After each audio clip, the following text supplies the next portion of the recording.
Hi, hello, good day, sir and ma'am. My name is Girlie Patricia Calupit, Filipino Roman Catholic. I'm married with 3 children. My husband works as a driver. I have 3 brothers and 2 sisters. I'm a third child of the family. I'm high school graduate.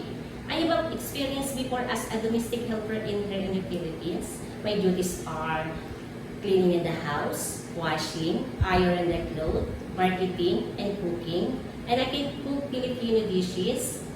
I love taking care of the child and preparing healthy foods. Take them a bath, take them medicines and vitamins prescribed by the doctors.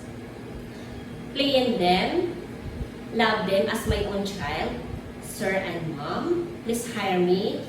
I promise I will work hard to your family, and I will promise I will finish my 2 years contract, sir and ma'am. Thank you.